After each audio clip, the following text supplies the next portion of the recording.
Good evening dear friend start करेंगे हम Sensex से और जानेंगे कि कल जो है हमें हीरो ज़ीरो कहाँ मिल सकता है, क्योंकि कल हमारा सेंसेक्स का एक्सपायरी है और मंथली एक्सपायरी रहेगा। सेंसेक्स का निफ्टी का जो था वो हो चुका है, अब वो हमारा सेंसेक्स का मंथली एक्सपायरी है। तो क्या एक्सपेक्टेशन रहेगी मेरी और किस जगह पर हमें हीरो ज़ीरो मिल सकता है, इस चीज़ को समझने की कोशिश कीजिएगा। ठीक है, देखिए क्या हुआ है मार्केट के अंदर एक ये फॉल आया, उसके बाद मार्केट ने पुल बैक लिया, फिर उसके बाद ये एक फॉल आया, फिर मार्केट ने एक पुल बैक लिया, फिर अगेन एक फॉल आया। ठीक है, अब आप देखिएगा कि हायर लो हायर हाई बना, फिर हायर लो बना, ठीक है, फिर हायर लो बना। ठीक है ना, तो आप देखिएगा मल्टीपल टाइम लो ब्रेक होते चले जा रहे हैं।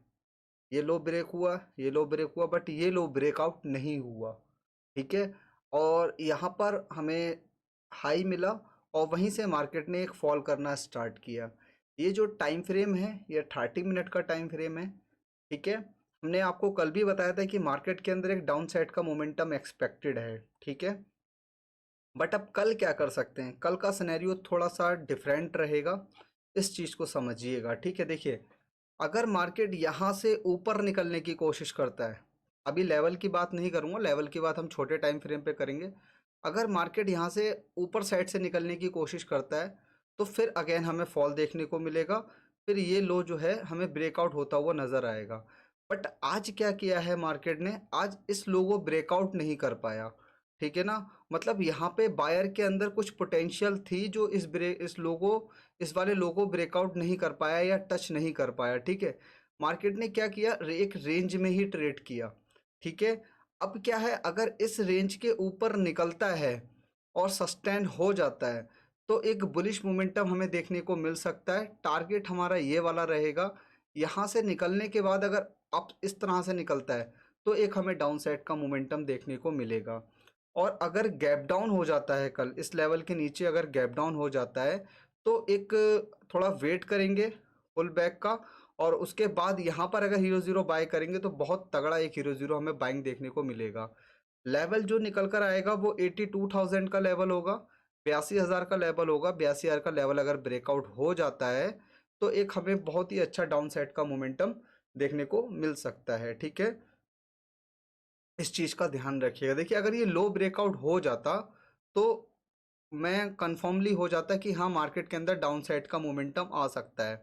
बट कल की ओपनिंग बहुत ज़्यादा मैटर करेगी कि मार्केट के अंदर क्या होना चाहिए कर कर। ठीक है ना, मैं एक काम करता हूँ, 5 मिनट के टाइम फ्रेम पर आता हूँ और आपको समझाने की कोशिश करता हूँ कि किस तरह से जो है हमें ट्रेड मिल सकता है। ठीक है, कुछ लेवल्स यहाँ पर हम मार्क कर लेते हैं जिससे हमें हेल्प रहेगा। ठीक है, देखिए सबसे पहले तो मैं ये एक लेवल ये मार्क करूँगा जो कि राउंड फिगर के अकॉर्डिंग 82,400 के आसपास आ रहा है। 82,380 82,400 के आसपास ये लेवल को मैं एक रेजिस्टेंस के तौर पर लूँगा। और देन उसके बाद अगर मैं रेजिस्टेंस की बात करता हूँ तो सेकंड रेजिस्टेंस मेरे लिए ये निकल कर आएगा जो कि 82,600 के आसपास है। थर्ड रेजिस्टेंस की अगर मैं बात करता हूँ तो मेरे को ये निकल कर आना चाहिए आपके जो 82,800 के आसपास। ठीक है, और उसके बाद अगर मैं रेजिस्टेंस की बात करता हूँ तो फिर सीधे 83,000 है। ठीक है ना, तो ये रेजिस्टेंस मेरे पास निकल कर आए हैं। और अगर मैं सपोर्ट की बात करता हूँ तो फर्स्ट सपोर्ट तो मुझे इस रेंज का ब्रेकआउट ही चाहिए होगा। ठीक है, उसके बाद 82,000 का जो लेवल होगा ना, ये काफ़ी ज़्यादा स्ट्रांग रहेगा। ठीक है ना, तो आप ये मान लीजिएगा जब तक मार्केट 81,950 के लेवल को ब्रेकआउट नहीं कर देता है, जब तक आप डाउन साइड में मत जाना। ठीक है, ये लेवल्स रहेंगे। और अगर मैं उसके बाद अगर लेवल्स की बात करता हूँ तो थोड़ा सा हमें पीछे चलना पड़ेगा और देखना पड़ेगा कि लेवल्स क्या आ रहे हैं निकल कर। ठीक है ना, देखिए उसके बाद हमें एक ये लेवल देखने को मिल सकता है, आपका ये वाला 81,700 के आसपास। ठीक है ना, देन अगर इसको भी ब्रेकआउट कर जाएगा तो फिर सीधे ये लेवल देखने को मिलेगा। ठीक है, ये दो लेवल्स हमारे लिए आगे के लिए काम करेंगे। बाकी लेवल जो हैं हमने मार्क कर लिए हैं, आपके सामने इजिली मैंने लेवल्स मार्क कर लिए हैं। अब देखिए कल क्या हो सकता है। कंडीशन नंबर फर्स्ट में मैं बात करूंगा गैप अप की। ठीक है, कि अगर मार्केट के अंदर गैप अप हो जाता है तो क्या सिनेरियो बनेगा और किस तरह से जो है हम ट्रेड को पंच करेंगे। ठीक है, सपोज कीजिएगा कि मार्केट 82,400 के ऊपर गैप अप हो जाता है, ठीक है ना। गैप अप हो जाने के बाद अगर मार्केट के अंदर सस्टेनेबल गैप अप होता है, आई मीन अगर लो ब्रेक नहीं करता फर्स्ट कैंडल का और वहीं से राइज करना स्टार्ट करता है, तो 82,800 का टारगेट आपको देखने को मिल जाएगा। फर्स्ट टारगेट 82,600 का रहेगा, सेकेंड टारगेट 82,800 का रहेगा, ठीक है।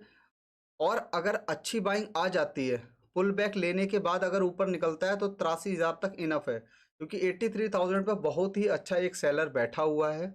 इस चीज़ का आप ध्यान रखिएगा, ठीक है। और अगर गैप अप की कंडीशन में गैप अप हुआ और मार्केट ने नीचे क्लोजिंग दे दिया, तो थोड़ा सा वेट कीजिएगा। उसके बाद सेलिंग हमें देखने को मिलेगी। 82,100 तक फर्स्ट टारगेट रहेगा, 82,150 का फर्स्ट टारगेट रहेगा। पुल बैक करके अगर निकलता है तो 82,000 और 82,000 और 81,950, मतलब 82,000 और 81,950 का टारगेट हमें सेकंड देखने को मिल सकता है इस कंडीशन में, ठीक है ना। और अगर मैं बात करूंगा फ्लैट ओपनिंग की, तो फ्लैट ओपनिंग में बस यही देखना कि अगर मार्केट 82,400 के पास आकर कुछ बेयरिश कैंडल बनाता है, तो टारगेट 82,150 रहेगा। और फ्लैट ओपनिंग में अगर इस लेवल के आसपास आ जाता है, 82,150 के आसपास आ जाता है, और यहाँ पे कोई बुलिश इंगल्फिंग हो गया या कुछ बाइंग कैंडल ऐसा हो गया हैमर वगैरह, तो आप यहाँ से लेके यहाँ तक का फर्स्ट टारगेट देख सकते हैं 82,400 तक का, ठीक है। कल एक्सपायरी भी रहेगी, तो बड़ा क्रिटिकल सीन रह सकता है। प्रीमियम डीके के चांसेस रहेंगे, एसएल हंटिंग भी हो सकती है, ठीक है। तो इस चीज़ का आप ध्यान रखिएगा, ठीक है। और देन अगर मैं गैप डाउन की बात करता हूँ, मानिएगा गैप डाउन अगर 82,150 के नीचे हो जाता है, तो मार्केट के अंदर थोड़ा फॉल आने दीजिएगा, एक रेंज बन जाने का वेट कीजिएगा, ठीक है ना। 82,000 के आसपास एक रेंज बन जाने दीजिएगा। अगर इस रेंज को ब्रेकआउट करता है, तो हो सकता है मार्केट 81,500 तक स्लाइड कर जाए, ठीक है। बट पोटेंशियल बहुत कम है, मार्केट के अंदर मोमेंटम आ सकता है। बस हमें गैप अप और गैप डाउन पे ध्यान देना होगा, ठीक है ना। गैप अप हुआ, सस्टेनेबल रहा, तो ऊपर साइड में निकलने की कोशिश करेगा। और गैप अप होने के साथ अगर मार्केट नीचे आ गया, तो रिट्रेसमेंट लेने के बाद मार्केट डाउन साइड में फॉल करने की कोशिश करेगा, ठीक है। तो इस चीज़ का ध्यान रखिएगा। हीरो जीरो कहाँ बनेगा? हीरो जीरो सिंपल कहीं भी एक जगह रेंज बन जाने दीजिएगा, या यहाँ पर रेंज बन जाए, या इस जगह पर रेंज बन जाए, ठीक है, या इस जगह पर रेंज बन जाए। तो वो ध्यान देना होगा, जिस साइड में रेंज ब्रेकआउट करेगा वहां पर ब्लास्ट मिलेगा हमें देखने के लिए, ठीक है। देखिए एक चीज़ और बताता हूँ। जैसे मानिएगा कि मार्केट ऊपर जा रहा है, ठीक है, ऊपर ये हम चार्ट पर बात नहीं करेंगे, हम ये बेसिकली नॉर्मल बात करेंगे, ठीक है ना। ये तो हमारा क्लियर हो गया कि किस तरह से कल हम काम करेंगे। मैं एक बेसिक सी चीज़ मैं आपको बता रहा हूँ कि क्या हो सकता है। देखिए अगर रेंज के बारे में बताता हूँ आपके, जैसे मार्केट ऊपर जा रहा है, ठीक है ना, ऊपर जा रहा है तो मार्केट यहाँ पे रेंज बना रहा है। तो ये जो रेंज होता है ये बुलिश रेंज होता है, ठीक है ना। यहाँ से मार्केट ऊपर आया और इसको होल्ड कर रहा है, तो केवल बायर होल्ड कर रहा है, ठीक है ना, बायर होल्ड कर रहा है। तो अगर मार्केट यहाँ से ऊपर निकलता है, तो बहुत अच्छा मोमेंटम रहता है, ठीक है ना। और अगर यहाँ से डाउन साइड में आता है, तो मार्केट क्या करता है, इस मूवमेंट से इस मूवमेंट तक का 50% लेकर मार्केट फिर ऊपर जाने की कोशिश करता है। तो ये सिंपल सीन होता है कि अगर मार्केट नीचे आ रहा है और यहाँ पर रेंज बनाना स्टार्ट कर रहा है, और वो रेंज अगर डाउन साइड में ब्रेकआउट करेगा तो बहुत अच्छा है। और अगर ऊपर ब्रेकआउट करेगा, तो मार्केट केवल और केवल 50% लेने के लिए ही जाता है। वहाँ से मार्केट रेंज बनाने के बाद नीचे आने की कोशिश करता है, ठीक है। तो इस चीज़ का आप ध्यान रखिएगा, रेंज जिस डायरेक्शनल में बनेगी वो अच्छा ट्रेड वहाँ मिलेगा। तो यही सेम सिनेरियो कल हमें मिल सकता है देखने के लिए। अगर मार्केट ऊपर गया, ऊपर जाकर कहीं रेंज बनाने लगा और अप साइड में ब्रेकआउट किया, तो वेल गुड है, बहुत अच्छा प्रीमियम इंक्रीज होगा। और अगर मानिएगा कि मार्केट ऊपर जाते जाते रेंज बना रहा है और डाउन साइड में ब्रेकआउट करेगा, तो प्रीमियम अच्छा देखने को नहीं मिलेगा, ट्रैप होने के चांसेस रहेंगे। यही सेम सिनेरियो डाउन साइड में रहेगा। डाउन साइड में आता है, रेंज बनाता है, अगर रेंज को डाउन साइड में ब्रेकआउट करता है, तो मोमेंटम बहुत अच्छा रहेगा। और अगर ऊपर ब्रेकआउट करेगा, तो अच्छा नहीं होगा, ठीक है। तो इस चीज़ का ध्यान रखिएगा, ओके।